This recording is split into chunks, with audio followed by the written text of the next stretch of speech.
On today's show, it was a travel day for the Florida Panthers as they made their way back to South Florida. We have some injury updates for the Panthers after what happened in game 2, and we asked the question, does Matthew Tkachuk have to walk on eggshells? You're Locked On Panthers, your daily podcast on the Florida Panthers. Part of the Locked On Podcast Network, your team every day.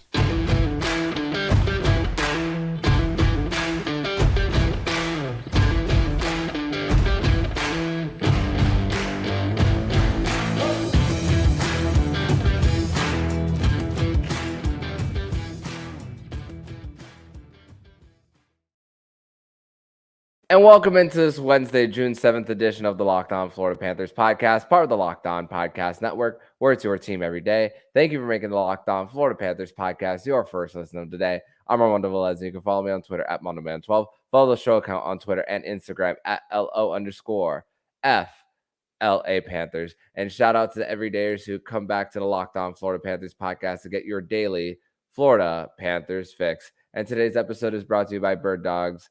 Go to birddogs.com/lockedonHL. When you enter promo code LOCKEDONHL, they'll throw in a free custom Bird Dogs Yeti style tumbler with every order. So, Cats fans, the Florida Panthers, according to Andy Slater, they made it back to South Florida 7 hours ago as of this recording. We're just approaching midnight here on the East Coast as we are recording this show. So around 5-6 p.m. that the Florida Panthers made it their way back.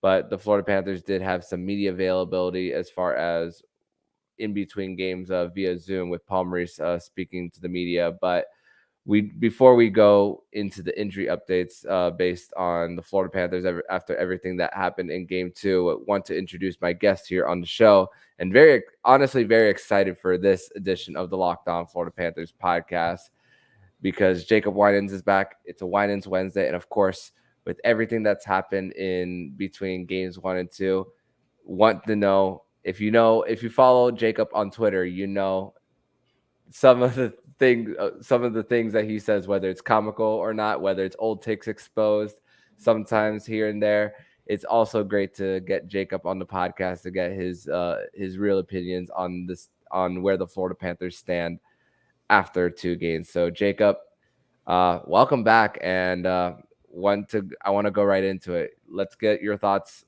on the Florida Panthers through the first 2 games of the Stanley Cup Final.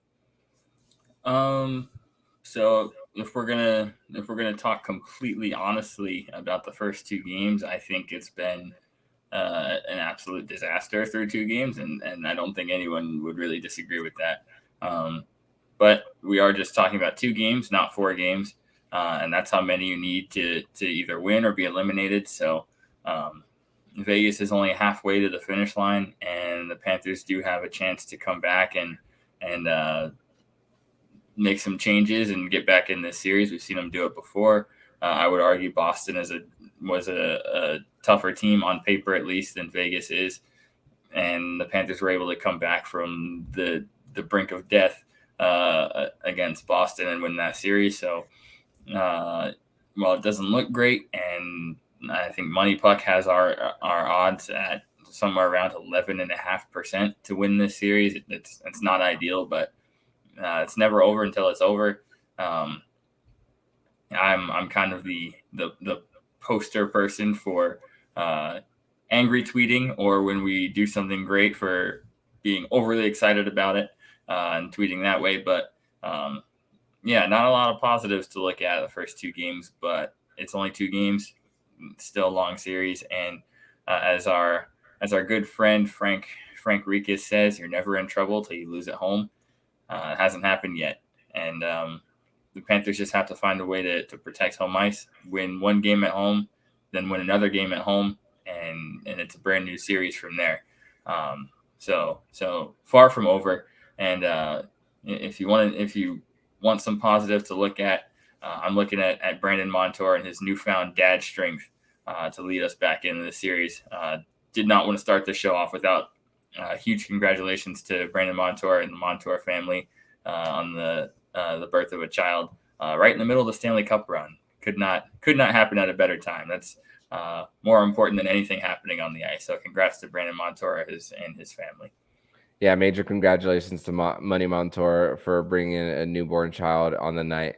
And it's funny, you mentioned Money Puck odds, and it's funny, I only really look at Money Puck odds in the regular season because I base it off of games outside of the Florida Panthers that they can't control, as far as depending on other teams losing. But the Panthers, when it comes to odds, they still have games right in front of them to play as well. So, as far I didn't really think about even the Money Puck odds when it came to the Florida Panthers and their chances of winning the series. But we do have some injury updates on the Panthers, and Paul Murray said that Radko Gudas will be evaluated later. That there's still no updates on him. There's going to be further testing on him.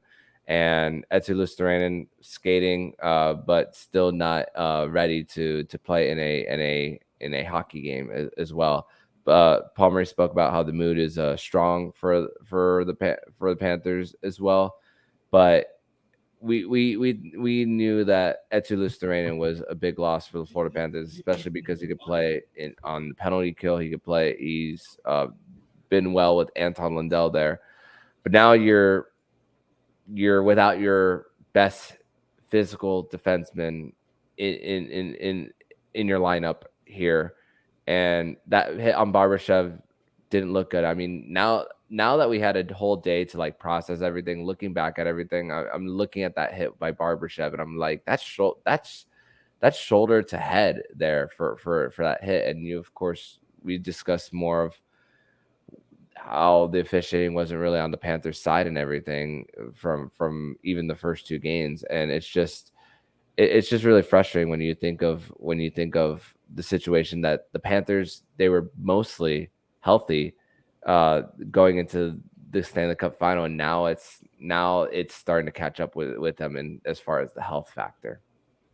Yeah, and it's kind of been the story all season long, but especially in these playoffs, it just kind of felt like if there's one thing that could derail the Cinderella run, it's the Panthers' lack of depth, and guys leaving the lineup could cause some real problems. We've seen it happen a couple times when Ryan Lomberg was hurt. Zach Delpy slots in, and that fourth line was just borderline unplayable throughout that whole Toronto series.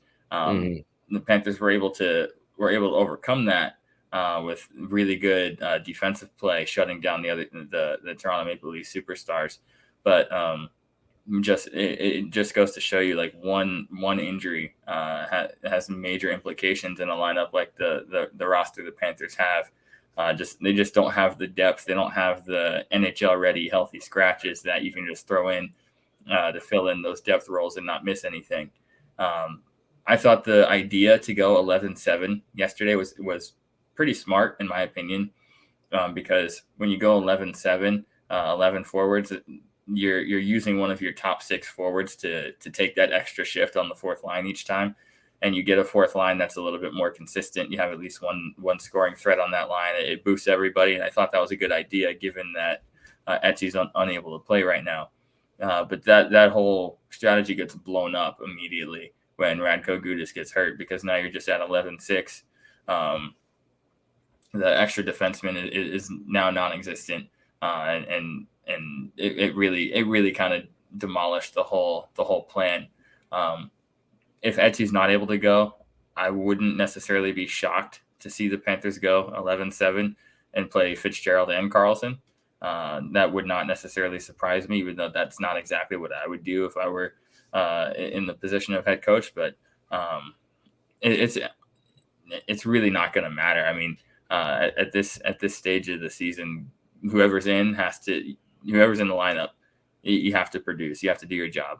It doesn't matter who it is, and that's really where we're at with Eetu. Hopefully, he's able to play. All indications leading up to game 1 were that he was going to be good to go. It's really kind of strange to see him have some sort of setback. Really odd this time of year to see that kind of setback. So I don't think anybody was really expecting that. And the toll it's definitely taking a toll. His defensive responsibility, his scoring touch in the depth role. He's been great throughout these playoffs. He's really had a breakout year, and he's sorely missed right now. And then it really puts a lot of strain on the fourth line when Ryan Lomberg has to move up to the third. The fourth line is now having to replace Lomberg, so it's not as simple as just replacing Eetu. It's everyone has to move and change the way they play with him out of the lineup. And the Radko Gudas injury only compounds that.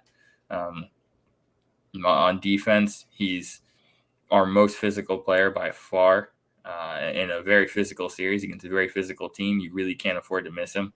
I hate that he got hurt playing a Stanley Cup game on his birthday, no less. It's brutal. That that hit, it did not look clean to me when it happened.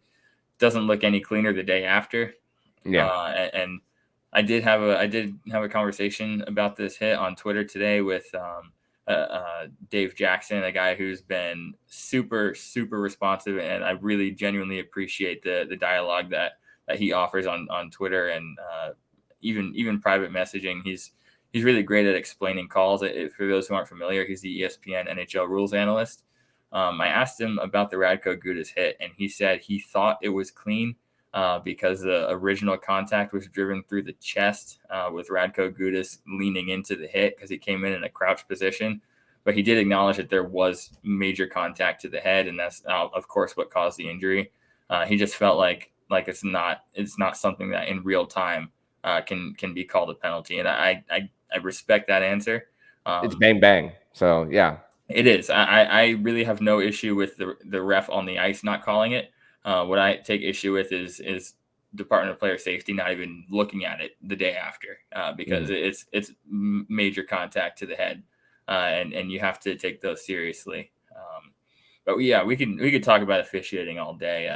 I'm sure we'll get to it with the Tkachuk topic because Dave Jackson had some comments on that as well. Yeah. So now that with Gudas out of the lineup and being likely missing game 3, at least that's the expectation. Right. I'm looking at the hit leaders for the Panthers. Bennett is after Gudas, Tkachuk, Cousins, Barkov, Rhino, Eetu. Notice how there's no defenseman there as far as that list for hits. So I'm gonna look for a guy, Aaron Ekblad, to be the guy to step up and not take a stupid penalty too, because we know he's definitely prone to taking a dumb penalty or two as well. So I'm gonna be looking for Aaron Ekblad in game 3 to pick up the physical game for the Panthers and replace what Radko Gudas has brought to the table for this Florida Panthers team. But we're going to transition over to segment number 2. We're going to discuss and ask the question: does Matthew Tkachuk now have to walk on eggshells with the amount of penalty infraction minutes that he's had? We're going to discuss that next year on the Locked On Florida Panthers podcast. But first, we're going to tell you all about Bird Dogs. And Bird Dogs stretch khaki shorts are designed to fit slimmer through thigh and leg, giving you a truly sculpted look. Bird Dog shorts do the exact same thing like Lululemon, but you fit way better. They fit way better than regular shorts that are made of stiff, restricting cotton. Bird Dogs fixed the issue by inventing cloud knit fabric that looks just like khakis, but stretches so you get a slimmer fit without having to sacrifice movement. Bird Dogs uses anti-stick sweat wicking fabric that keeps you cool and dry all day. Go to birddogs.com/lockedonNHL and enter promo code LockedOnNHL to get a free Yeti style tumbler with your order. That's birddogs.com/lockedonNHL for a free Yeti style tumbler. You won't want to take your Bird Dogs off. We promise you. Segment number 2 here on this Winans Wednesday edition of the show on the Locked On Florida Panthers podcast. Jacob Winans is back here. And Jacob, we have to ask this question, and just based on the comments after game 2 as well. And, we saw 3 misconduct, 10-minute misconduct penalties for Matthew Tkachuk. And 2, it's funny, gets misconduct, scores a goal, gets misconduct again. It's just I saw a tweet saying that that's the Matthew Tkachuk hat trick now. So Yep. so he is. It's gonna be something new. I guess it's gonna be maybe a trend in the NHL, but I don't see it as common as a Gordie Howe hat trick. But in this stage with the Stanley Cup final, and of course if you want to call it antics, even I don't know if that's even the right words to use for that when it comes to Chucky, but based on what's happened in games 1 and 2, it seems as if Matthew Tkachuk has to walk on eggshells.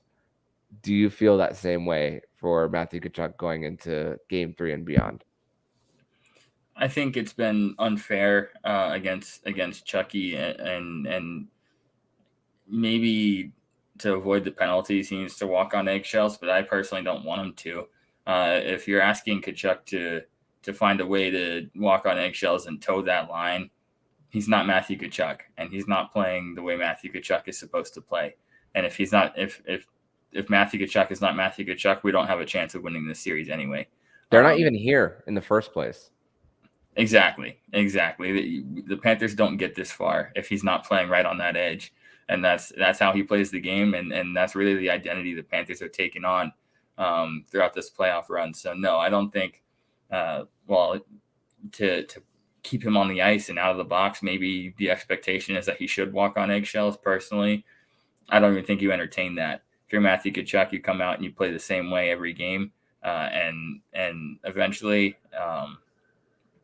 I think eventually it catches up to Vegas. I think they will eventually take a dumb retaliatory penalty, and I won't even say they'll take a bad penalty. They'll get caught taking a bad penalty because they've definitely done some really cheap, dirty after the whistle stuff that has just gone unnoticed for whatever reason. I'm not exactly, and I'm not the conspiracy theorist type. I'm not going to sit up here and say it's rigged or that the NHL wants Vegas to win or whatever. But some of the stuff, like Adin Hill with a blocker punch to the face of Nick Cousins. Nick Cousins gets jumped by 4 Vegas players, ends up as the only guy in the box. That's uncalled for. Matthew Tkachuk getting attacked for a clean hit on Jack Eichel, which Jack Eichel himself said was a clean hit, ends up with 12 minutes in penalty time. That can't continue. And if you're asking Matthew Tkachuk to stop playing his game to avoid these unnecessary calls, I think the onus needs to put on the officials to not over police a Stanley Cup final. Instead, and force players to take on a new identity to match what the referees are hoping to have in this series. And I really don't like the way the first 2 games have been officiated. I think starting with the Cousins penalty, horrible. Panthers score shorthanded, so no one talks about it, but it was horrible and it set a bad tone.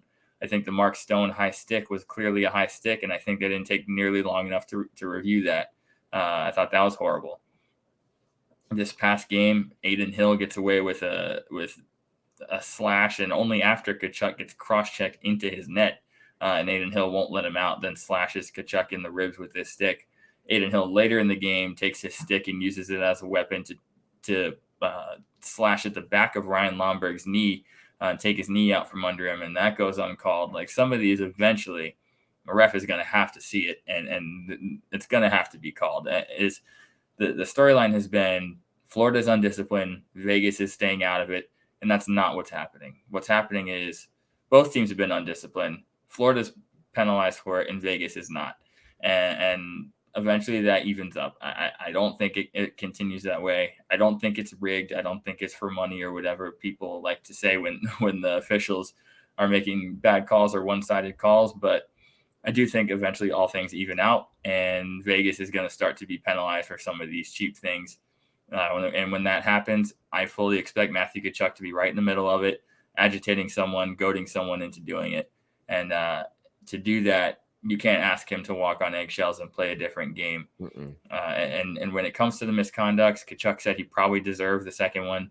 The little cheap tap of the stick out of the Vegas player's hand, like, it's a nothing play, but at the same time, if a ref tells you, if you do one more thing, I'm throwing you out, and he goes ahead and does it, I kind of understand where that may come in. But the misconduct following the Eichel hit, I'm at a loss. I really don't understand what that was for. The game was not out of hand. If you're talking about the Panthers are capable of making comebacks with that amount of time left, and you just simply don't take a team's best player out of the game for 12 of the remaining 22 minutes. It's nonsensical. It was overreactionary from the refs. I think it was horrible. And Dave Jackson from ESPN agreed that he was not sure. He has no idea why they would have called a misconduct there. He said the hit was clean, and he did not know why there was a misconduct called there. So I think that really tells you everything you need to know. I'm still at a loss for that one, and it's been 24 hours. Yeah, and there's a quote that Matthew Tkachuk had after game 2 saying maybe people think it's a bit much, but that's how we play as far as their physicality and just the road to get here and to change everything just like that in this series, just because you go through 2 games of it. I don't think that the Florida Panthers are of course the Vegas Golden Knights are a bigger team. That's a fact. They do have more of the depth. That's a fact. But as far as needing to try to respond to Vegas's physicality and big hits, you can't just sit there and be bullied by them as well. And I think that you can't walk on eggshells if you're Matthew Tkachuk, but it still kind of feels that way, regardless of everything. And what I would add to that, and I love the point you just made there with that quote from Tkachuk that this is how they play.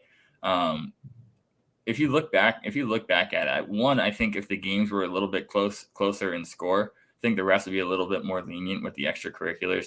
But in blowout games, they're just sending everybody off the ice because they don't want any stupid stuff, which I understand that to an extent.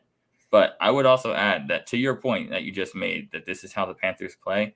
Look back at the Boston series when the Panthers got shelled at home, lost those home games, and they're heading back to Boston 3-1. It looked like that series was out of hand, but that game 4 in Sunrise ends with a lot of with just chaos. It ends with chaos, fighting like Allmark and Chucky. Exactly, almost a brawl to end that game. Guys are fighting. Everyone is scrapping, getting into the extracurriculars. That sparked this entire thing.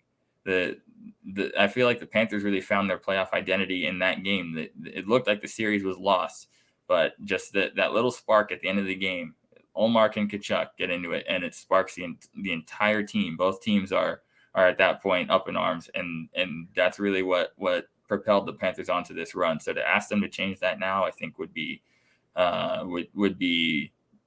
just borderline ridiculous. We're going to win or lose playing this way, and wherever the cards fall, that's where they fall. But this is how the Panthers are going to play. No doubt, and you don't change it just because you go through a few hurdles in the final round, and of course it's amplified because of the position that they're in, and of course being the last team standing as well. So of course, people are going to ask those questions regardless, but those are our opinions about it as well. But we're going to transition over to segment number 3, where we're going to discuss the ratings of the first few games, and we're going to ask if Sergei Bobrovsky can go back to being superhuman like he was in the middle 2 rounds of the Stanley Cup playoffs. We're going to discuss that next here on the Locked On Florida Panthers podcast. But first, we're going to tell you all about FanDuel, and make a fast break to FanDuel right now during the NBA and Stanley Cup playoffs, because right now new customers get a no sweat first bet up to $2,500. That's $2,500 back in bonus bets if your first bet doesn't win. There's no better place to bet on all the playoff action than America's #1 sportsbook.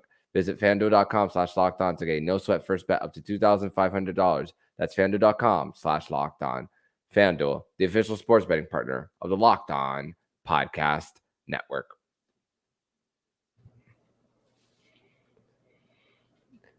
Welcome back to Locked On Florida Panthers podcast. It's this third segment here on this Winans Wednesday edition of the show. Jacob Winans is back here. And Jacob, TV ratings have been announced from game one. And Jesse Granger of The Athletic discussed how game one was the most viewed game since the Stanley Cup final in 2002 between the Detroit Red Wings and the Carolina Hurricanes. Funny enough, Paul Maurice is Carolina Hurricanes during that year. And I'm trying to look up the exact tweet because I had it retweeted. But there was a tweet by Alex Baumgartner. He quote tweeted saying, "I thought that nobody would watch it." Oh, here's the actual tweet. 2.8 million viewers, peaked at 3.3. Highest rated game one in 21 years, going back to 2002. So just goes to show that whole Sunbelt final BS that people were trying to say that nobody would watch it, the whole gatekeeping mentality, especially people north of the border, were trying to say about this. It's great to see that it's proven wrong as far as that. But going back, let's go back to the hockey side of things. Of course, Sergei Bobrovsky gets pulled with after the fourth goal in game two. And listen, we haven't seen this many breakdowns in the middle two rounds with the Florida Panthers, and even the few opportunities that the Panthers did as far as giving up rush chances. I mean, we remember Marty Necas in game one of the Carolina series. And of course, even prior to the middle two rounds, we talk about game 5 against Brad Marchand as well. But it is we even spoke about last postseason how Sergei Bobrovsky wasn't the issue for the Panthers, but he wasn't playing out of his mind as far as being the sole reason that the Panthers were in it. But he's not making those saves that are bailing his team out. But of course, we don't subscribe to the whole thing that it's his fault neither. So do you think that Sergei Bobrovsky can get back to being superhuman like he was in the second and third round? It's a multi-layered question here. So when it comes to Bob, can he get back to that superhuman form? Yes, he can. Will he? Probably not. Should he have to? Absolutely not. I think it's a couple different things here. So can he get back to that form? I really do think he can, because there's going to be 2 days off. He didn't finish playing the game in game 2 in Vegas. He's a little bit more rested, has some time to get his head right. There should be some updates to the roster or to the injury report, so we'll at least know what we're going in with for game 3. When you lose Radko Gudas mid-game twice, game 1 he also left for a period of time in game 1. When you lose Radko Gudas twice, that is extremely detrimental to your defense, especially the penalty kill, which both times Radko Gudas has left in a game with a penalty kill immediately following. We've been scored on both times. I believe both times were Jonathan Marchessault, actually. When you lose Radko Gudas in that fashion 2 times, that's extremely detrimental. And then not having Eetu Luostarinen killing penalties as well has proven costly. So no, I don't think he's going to get back to that superhuman form, because if you look at the stats, Vegas has not had they've not had a goalie faced a goalie these playoffs that has even topped 90%, a 900 save percentage. Every goalie they've played over the course of these playoffs has finished sub 900 in their series against Vegas. So no, I don't think Bob is going to be able to carry the team with the superhuman 940 and above save percentage, giving up a goal 2 per game at the most. I don't think that's going to happen. But I don't think he should have to, and I don't think that's the only way we can win. I don't think the Panthers' only path to a Stanley Cup is Bob playing on a god level of that we've never seen before in the Stanley Cup, minus maybe Vasilevsky. I don't think that's the Panthers' only path to winning. I think much more responsibility defensively.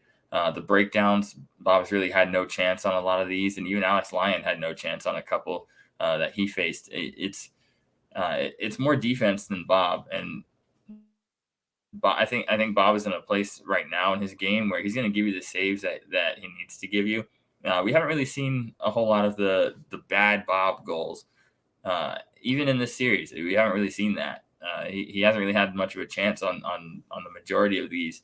And I think Bob can steal you a couple of saves, a couple of game changers. I think he absolutely can do that. So if we're relying on him to be superhuman, we're in trouble. Can he? Definitely. He definitely can. I'm never going to say Bob can't turn it on and become superhuman. The man has won 2 Vezina trophies. He's capable of it. But if we're waiting on that to happen, we're in some big trouble. And I really don't think that's the only path to winning the Stanley Cup. On the contrary, I would say Bob has looked human in this series, and Adin Hill to me is not a guy that I would confidently say is going to look superhuman the entire series either. Adin Hill's played fantastic, but if you can make him look human in a game, it's a whole different series. He's stepping into a hostile building coming here to Sunrise, and if you can find a chink in his armor, then maybe you've got yourself a much bigger storyline between the two goalies. Part of me wonders, when Adin Hill becomes a free agent, who's going to pay him, and then what's going to happen after? And part of me wonders if he could put up this type of performance that he's done throughout the postseason on if he happens to not return to the Vegas Golden Knights. But Jordan Binnington is an interesting case study. I'll put it that way. That is there you go. Something. Yeah, there you go. So I kind of wonder, as far as Adin Hill, as far as him looking human-like, superhuman, and of course the defense is helping Adin Hill around him. I mean, as far as puck retrievals, there was a stat after game 1 about puck retrievals. Alex Pietrangelo was at the top. Breakout passes, Alex Pietrangelo was also at the top as well. But also, and the shot blocking, my goodness. Yeah, the shot blocking is crazy. No doubt, and they're doing him a lot of favors. But as far as the Panthers, it's going to take them with timely pinches as well, when it comes to not giving up rushes, not drawing too much on one side when it comes to going for a board battle as well, and knowing when to protect the house and to stay back as well. And I think that the Panthers, they're gonna hopefully pay more attention to those details, as far as when to go towards the end boards and towards the corners, and be quick as well at getting a stretch pass out to get it out back into the neutral zone as well for them, because you gotta find a way to protect Sergei Bobrovsky here in this series. And even on the goals they gave up, it was, especially the first 2 goals, it was just Vegas being faster as far as getting to the pucks off second opportunities, and you got to prevent those second opportunities for Vegas as well. So that is really what's going to help the Panthers if they're able to do all that on Thursday night. So, it's a change, like we said, a change of venue, flying, multiple days off.